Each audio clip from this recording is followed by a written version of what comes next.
جهجس وصاحب بدي وتشعل ملك استيجوبه تذكر معمول يوديك على الضبين بيلي مشى كتشوف تدي عن قعاية يقومي أمام بيجمدين ملك runtii waxaan oo wanaagsan aqyaarta hawada inaga daawanaysa idilkiinba halkan waa horu socod media waxaan idin soo gudbinaa barnaamijyo iyo waliba warar ku saabsan arrimaha siyaasadda iyo fanka waxaan idin soo gudbin muuqaal oo aan kaga hadli doono dib u soo naqashada fanaanka Maxamed BK uu ku soo naqday kooxda xidigaha geeska iyo waliba kooxda xidigaha geeska oo mar kale ku soo naqanayso saaxadda fanka ayadoo muddooyinkii dambe saaxada ka sii dhacaysay haddaba fadlan muuqaalkan lexar dabadeedna sheer garay mar walbana ku taxnaaw hor u socod media wada hadallo miro dhalay ayaa waxaa la sheegay in muddooyinkan uu u dhaxeeyay xubno ka tirsanaa kooxda xidigaha geeska oo qaab cara ahaan ah kaga baxay kooxdaasi isla markaana laf dhabar u ahaa kooxda xidigaha geeska wada hadalkan ayaa la sheegay inay wadeen muddooyinkii dambe xubno uu u xil saaray madaxweynaha Soomaaliland Muuse Biixi Cabdi in dib liskugu keeno kooxda xidigaha geeska oo muddooyinkii dambe burbur sii wajahaysay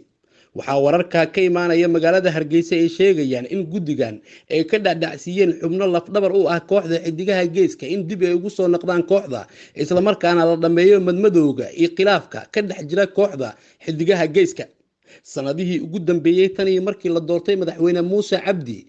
Muuse Biixi Cabdi ayaa waxaa jiray khilaaf u dhaxeeyay xidigaha kooxda geeska oo kaasoo la sheegay in salka uu ku hayay isfaham waa xagga maamulka ah waxaana ka baxay xubno laf dhabar u ah kooxda waxaa dhawaan kooxdaasi ku soo noqotay fanaanada Qadra Saliima ayadoo hadda la sheegayo in kooxda dib uu ugu soo noqday fanaanka Maxamed BK oo kamid ah fanaaniinta lagu jecel yahay deegaanada Soomaalida ay degaan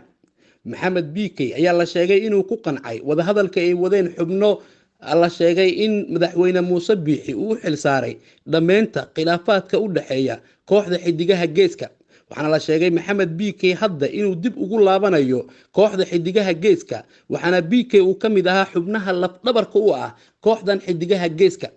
ka bixistiisa ayaa waxay qayb ka ahayd xubno badan oo kooxda xidigaha geeska ka baxay markuu BK ka baxay kadib waxaana la sheegay khilaafka inuu u dhaxeeyay gudoomiyaha kooxda iyo sidoo kale fanaanka Maxamed BK waxaana sidoo kale gudoomiyaha kooxda ku wehelinayay khilaafka oo BK ay isku dhaceen abwaanka kooxda Laab Saalax iyo sidoo kale madaxdu Axmed Wali Furunle oo asigana kamid ah madaxda kooxda xidigaha geeska isla markaana kamid ah laf dhabarka kooxda waxaana hadda wararka ay sheegayaan in dhammaan khilaafaadkii u dhaxeeyay BK Cirro iyo sidoo kale abwaanka kooxda Laab Saalax iyo Furunle la dhameeyay isla markaana ay ku guuleysteen guddiga inay xaliyaan isla markaana tabashadii BK la dhameeyo waxaana la sheegay khilaafka BK iyo xubnahan kale ee kooxda u dhaxeeyay uu salka ku hayay in BK si madax bannaan uu qabsado showyo taas oo mamnuuc ka ah xeerka xidigaha kooxda waxaa la sheegay in xidigaha kooxda xeerkooda uu ka mid yahay in showyada hal mar la wada qabto isla markaana qofka show qabanayo uu dhaqaalaha showga qayb kamid ah uu ku tabaruco kooxda xidigaha geeska si hoosha kooxda loo socodsiiyo laakiin hadda waxaa la sheegay in dhaqaale badan kooxda uu u ballan qaaday madaxweynaha Soomaaliland Muuse Biixi waxaana xilligii madaxweyne Axmed Siinaayo madaxweynaha Soomaaliland la siin jiray dhaqaale aan tiro badnayn laakiin hadda waxaa la sheegay Muuse Biixi inuu ku bixinayo fanka dhaqaale aad u fara badan maadaama kooxda xidigaha geeska iftiin ay u tahay Soomaaliland waxaana la sheegay Muuse Biixi inuu hadda aqbalay soo jeedinta guddiga iyo waliba inay dhameeyaan khilaafka isla markaana mishaaraadka kooxda si joogto ah dawladda Soomaaliland ay u bixiso sida ay sheegayaan ila wareedyo muhiim ah oo qayb ka ah guddiga Muuse Biixi uu xil saaray dhameynta iyo xalinta khilaafaadka u dhaxeeya xidigaha geeska Maxamed BK ayaa dhawaan ka soo dhex muuqan doona kulan ballaaran oo yeelan doonaan kooxda xidigaha geeska oo dib loo mideeyay isla markaana wuxuu halkaasi ka cadeynayaa in xurguftii khilaafkii ka dhaxeeyay xidigaha geeska la dhameeyay kooxda xidigaha geeska ayaa waxay ka mid tahay kooxaha ugu saameynta badan geeska Afrika gaar ahaan deegaanada Soomaalida ay degto Somaliland Puntland Jubbaland iyo waliba Soomaaliya inteeda kale kilinka shanaad Jigjigo Djibouti iyo waliba deegaanada Soomaalida ay degtay Kenya waana fanaan si weyn loo jecel yahay isla markaana heesihiisa ay yihiin kuwa murti leh waxaana fanaanka lagu tiriyaa fanaaniinta ugu codka macaan ee afka Soomaaliga ku haysta fanaanka Maxamed Bikey ayaa lagu wadaa hadda in dhawaan uu ka soo dhax muuqdo kulamada xasaasiga ah ee ciyaari doonaan kooxda xidigaha geeska ee xagga fanka ah waana lafdhabar si weyn loo tabay markuu kooxda ka baxay waxaana kooxda xidigaha muddooyinkii dambe ay ahaayeen kuwa sii shiiqayay hadii hadda wararka sida ay sheegayaan xaqiiq ay noqoto kooxdana dib loo mideeyo waxay ka dhax muuqan doonaan fagaaraha geeska Afrika ee dhanka heesaha haddaba wixii wararkan ku soo kordho waxaad ku maqli doontaan barnaamijyada iyo wararka kale ee soo socda had iyo jeeraalana waxaan jalankeena idinku soo gudbinaa warar ku saabsan arrimaha siyaasadda iyo fanka ku taxnaaw barta YouTube-ka aan ku leenahay mar walba naftaan lurudidaya ugooyo horo dhacdan badnaan ku nageynaya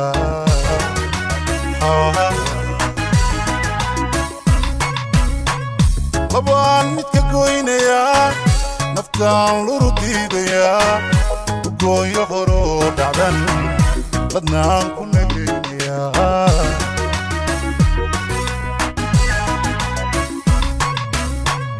haddii lugahaad ku socoto midkood la xoskaaga dhaco marbaa lowga laga jaraa laangada xalkoo naftaada dantaada ku luudisaaye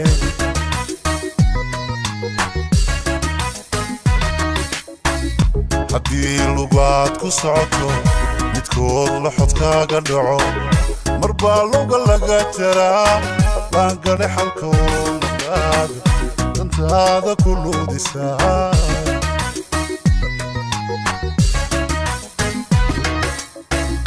أما أنا وذا شركو دوريو هذي مدلو إني كلا اللي حتو مركي كلا اللبان هذي أغلى يا بنتاي ميي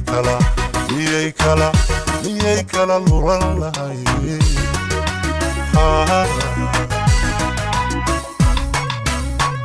لما أنا وذا شركو دوريو هذي مدلو إني كلا اللي حتو مركي أي كلا اللبان هذي أغلى يا بنتاي ميي كلا الله ميي كلا لولان لهاي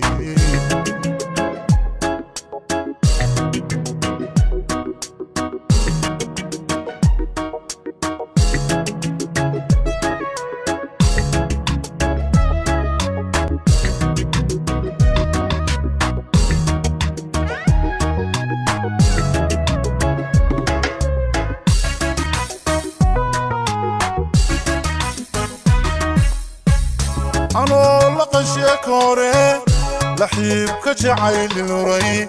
إنتان لحي وذا جركي بتسيدي ولا ليش علي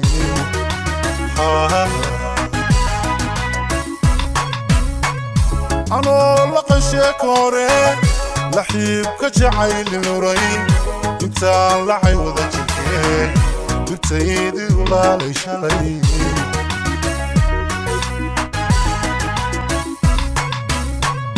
وطال فهيغيو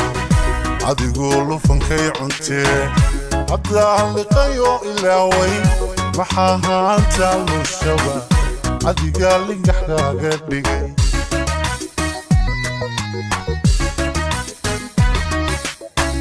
وطال فهيغيو عدي قولو فنكي عنتي عدى لقيو إلاوي محاها انتالو الشبا عدي قال لي نحكا قدقي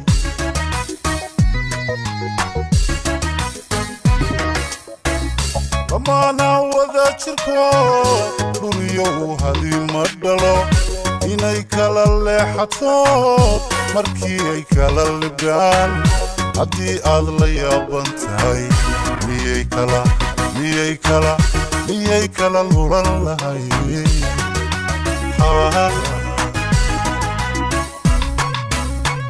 لما أنا وذا شركو دوريو هذي مدلو إني كلا اللي حتو مركي أي كلا اللبان عدي أغلى يا بنتاي ميي miyay kala lulan lahay